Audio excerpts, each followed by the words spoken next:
Psychotherapy के treatments में आप डॉक्टरों पर एक लिमिट से ज़्यादा निर्भर नहीं रह सकते।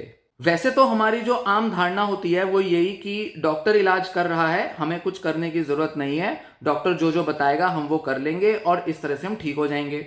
जैसे दवाओं के मामले में होता है, डॉक्टर से मिलेंगे, अपनी बीमारी बताएंगे, डॉक्टर दवा देगा, डॉक्टर डोजेस को चेंज करेगा और धीरे धीरे हमारी बीमारी दूर हो जाएगी।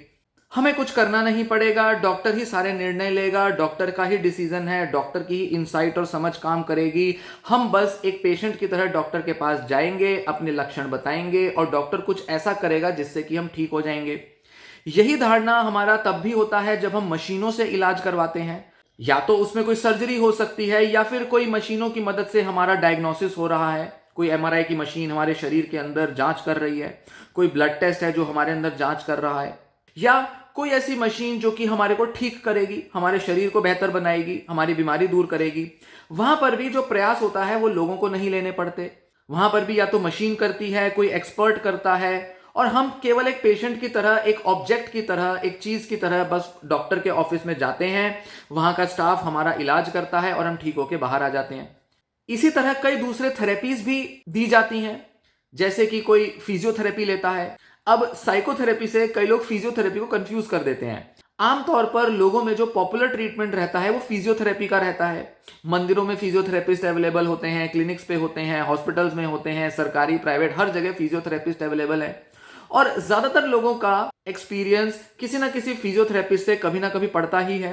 तो इस वजह से एक माइंडसेट बन जाता है कि थेरेपिस्ट वो होता है, यहां पर बात फिजियोथेरेपी की हो रही है अगर, तो वो कुछ ऐसा करेगा जिससे कि हमारे टांग, हाथ या शरीर का कोई हिस्सा जो कि डैमेज हो गया है, जिसमें कि दवाइयां असर नहीं करती, जिसमें कुछ एक्सरसाइज करनी पड़ेगी, तो वो जो थेरेपिस्ट है वो हमें वो एक्सरसाइज कराएगा, घर आके कराएगा या हमें विजिट करना होगा और धीरे धीरे उसकी प्रैक्टिस से हम ठीक हो जाएंगे।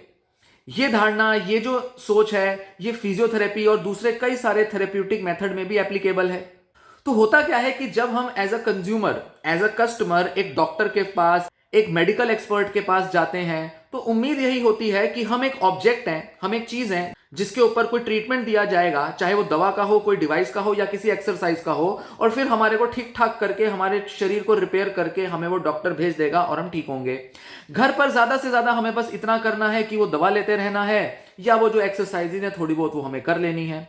पर यहां ये जरूरी नहीं होता कि हम अपना भी ब्रेन यूज करें, अपने सोच को इस्तेमाल करें, अपने लॉजिक, अपनी रीजनिंग बिठाएं, अपने तरीके से खुद को जानने समझने की कोशिश करें। नहीं, क्योंकि शरीर के अंदर क्या चल रहा है ये डॉक्टर ही जानता है। तो डॉक्टर पर निर्भरता होना ये बहुत ही ऑब्वियस सी चीज है। भाई इतनी बड़ी मेडिकल साइंस है, 5 साल की एमबीबीएस, उसके बाद एमडी, सुपर स्पेशलाइजेशन, न जाने क्या क्या किया है डॉक्टर ने। और भी दूसरे थेरेपिस्ट हैं, मास्टर्स, एमफिल, पीएचडी, न जाने क्या क्या करते हैं। तो वो शरीर के अंदर क्या चल रहा है वो जानते हैं, इसलिए हमें कुछ नहीं करना, डॉक्टर के पास जाएंगे, पैसा देंगे, डॉक्टर ठीक ठाक करके हमारे को भेज देगा। पर साइकोथेरेपी इससे बिल्कुल अलग है। साइकेट्रिस्ट के पास आप जाते हो, वो भी वही कर रहा है जैसे बाकी डॉक्टर्स कर रहे हैं कि आपको कुछ नहीं सोचना, डॉक्टर से दवा लेनी है, ब्रेन का केमिकल ठीक कर देगी दवा, आपको बस इतना ही सोचना है। तो डॉक्टर पर निर्भरता अगर आपकी मेंटल हेल्थ के एरिया में बनती है तो वो साइकेट्रिस्ट पर ही जायज रहेगी। क्यों? क्योंकि वहां पर वो दवा का काम हो रहा है। पर साइकोथेरेपी इन सबसे बिल्कुल अलग है। साइकोथेरेपी में अपना दिमाग लगाना पड़ता है। साइकोथेरेपी लेते समय आप डॉक्टर से टेक्निक, स्ट्रेटेजी, थेरेपी सीख तो सकते हैं, पर उसको करने के लिए आपको अपनी इंसाइट्स जनरेट करनी पड़ती हैं।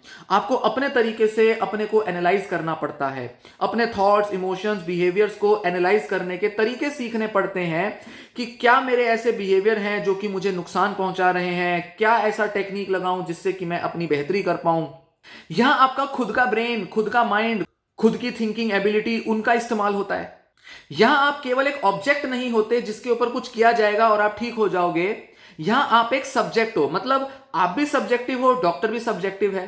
सब्जेक्टिव मतलब जो एक्टिवली सोच विचार कर रहे हैं, जो आपस में इंटरेक्ट कर रहे हैं।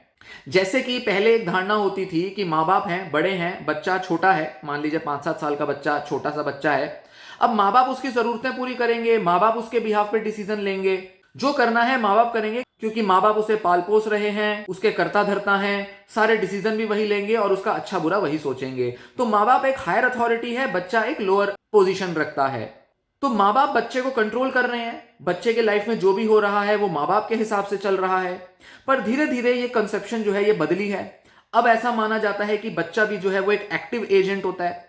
बच्चे की सोच के हिसाब से, बच्चे की फीलिंग्स के हिसाब से, बच्चे की लाइफ में आने वाले बदलावों के हिसाब से माँ बाप को भी खुद को मॉडिफाई करना पड़ता है।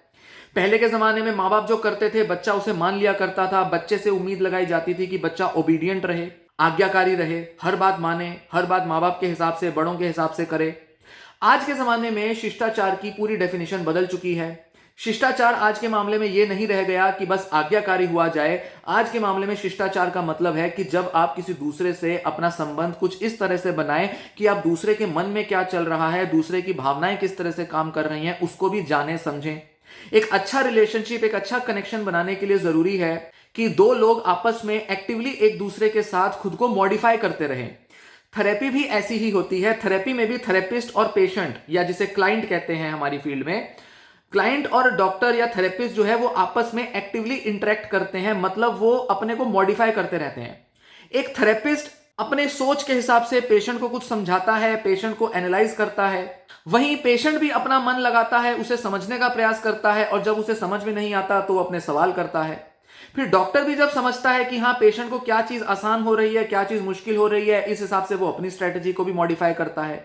तो ये जो पूरा जो टॉक थेरेपी होता है, जिसमें दो लोग आपस में केवल बात कर रहे हैं, इसमें दोनों अपने को वक्त वक्त पर मॉडिफाई करते रहते हैं, क्योंकि यहां पर बहुत कुछ आपको समझाना पड़ता है और समझना पड़ता है। तो थेरेपिस्ट कोई हायर अथॉरिटी नहीं होता कि बस वो कहेगा और आपको वो मान लेना पड़ेगा। ना वो हायर अथॉरिटी है और ना ही वो अकेला ऐसा सोल पर्सनैलिटी है जिसके ऊपर पेशेंट पूरी तरह से डिपेंड करे। तो यहां पर एक एक्टिव प्रोसेस चल रहा होता है, दोनों एक दूसरे के साथ एक्टिवली इंगेज्ड होते हैं। इसी के साथ पेशेंट को अपने ऊपर भी काफी सारा काम करना पड़ता है। मतलब क्योंकि पेशेंट पूरी तरह से डॉक्टर के कहे हुए पर निर्भर नहीं रह सकता, इसलिए पेशेंट को भी अपनी लाइफ को एनालाइज करने में, अपनी लाइफ में नए तरीके से बदलाव लाने में एक्टिवली फंक्शन करना पड़ता है। जो टेक्निक्स होती हैं, जो स्ट्रेटेजीज होती हैं, वो बड़ी किताबी होती हैं। बस एक बात कह दी, एक सिद्धांत बता दिया, एक आइडिया, एक प्रिंसिपल, एक मैकेनिज्म बता दिया, उसकी मदद से आप केवल एक दिशा ले सकते हो, एक आइडिया ले सकते हो, एक क्लैरिटी आ सकती है कि आपको अपने मन को कैसे समझना है जिससे कि आप अपने अंदर कुछ सुधार लाएं। पर वो जो एनालिसिस है, वो जो कॉन्सेप्ट्स हैं, वो हर तरह की समस्या आपकी नहीं सुलझा सकते। डॉक्टर की जो रीच है वो आपके माइंड तक एक लिमिट से ज्यादा नहीं होती। डॉक्टर पूरी तरह से कभी नहीं समझ सकता कि आपके मन में क्या चल रहा है या आपके मन में सुबह से शाम तक किस तरह के बदलाव आते हैं। पेशेंट ही है जो पूरी तरह से समझता है कि उसके मन में किस तरह के उतार चढ़ाव आते हैं और कैसे उसको उन टेक्निक्स को जो उसने सीखी हैं उनको कैसे अप्लाई करना होगा। इसके लिए जरूरी होता है कि पेशेंट अपने अंदर वो इंसाइट्स क्रिएट करे, अपने को उन टेक्निक्स में इस तरह से ट्रेन करे ताकि वो समझ पाए कि उसका बिहेवियर, उसके थॉट्स, उसके एक्शंस, उसके इमोशंस किस तरह से काम करते हैं जो कि उसे बीमार बनाते हैं।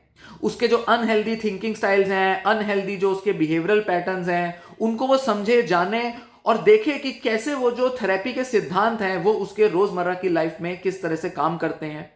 जब पेशेंट एक्टिवली इन चीजों को समझने के प्रयास करता है, निरंतर लगातार अपने ऊपर इस तरह से काम करता रहता है, तो धीरे धीरे उसके अंदर इंसाइट्स आती हैं, अंडरस्टैंडिंग आती है और तब वो खुद को बदल पाता है। तो मेंटल हेल्थ को बदलने के लिए आपको डॉक्टर पर अंधाधुंध भरोसा नहीं करना होता। सिर्फ डॉक्टर की इतनी अथॉरिटी काम करती है कि हाँ, ये एक लाइसेंस्ड प्रोफेशनल है, ये अपनी फील्ड में एक अच्छी एक्सपर्टीज रखता है, ये अपने कॉन्सेप्ट को, अपने सब्जेक्ट को अच्छे से समझता है और ये जो बता रहा है ये क्रेडिबल बात बता रहा है, मतलब ये वैलिड है, ये हवा में तीर नहीं मार रहा।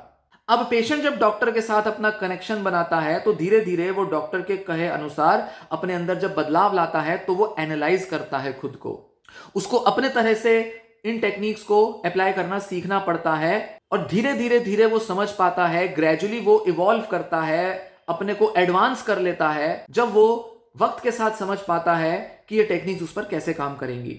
इसीलिए पेशेंट्स को जल्दबाजी में नहीं रहना चाहिए कि डॉक्टर के पास गए, 6 सेशन 8 सेशन हो गए पर कुछ बदलाव नहीं आया। माना कि कुछ डॉक्टर्स की एक्सपर्टीज बहुत अच्छी नहीं होगी, पर फिर भी आपको खुद भी अपने ऊपर काम करना जरूरी है और अपने जो एक्सक्यूजेस हैं जो आप देते हैं उनसे दूर होना जरूरी है। आप डॉक्टर के पास गए, आपने टेक्निक सीखी और आप आ गए और जो मन आया वो करते रहे पूरा हफ्ता 10 दिन और फिर दोबारा से डॉक्टर के पास चले गए और कहें कि मुझ पर तो कुछ काम ही नहीं किया। नहीं, इस तरह से ये काम नहीं होते। आपको डॉक्टर की बातों के हिसाब से अपने को समझना, अपने को जानना शुरू करना पड़ता है, थोड़ा डॉक्टर की मदद से, थोड़ा अपनी मदद से। और थोड़ा सा आपने कहीं कुछ पढ़ा या कहीं कुछ जाना, सब बातों के बीच तालमेल बनाकर आपको धीरे धीरे धीरे अपने ऊपर थेरेपी के असर को लाना होता है, देखना होता है। इस तरीके से थेरेपी को लिया जाता है। इस तरह से आप एक्टिवली अपने ऊपर काम करके अपने मेंटल हेल्थ को सुधारते हो। इसलिए डॉक्टरों पर निर्भर नहीं होना, अपने को ज्यादा इंसाइटफुल बनाने में काम करना है।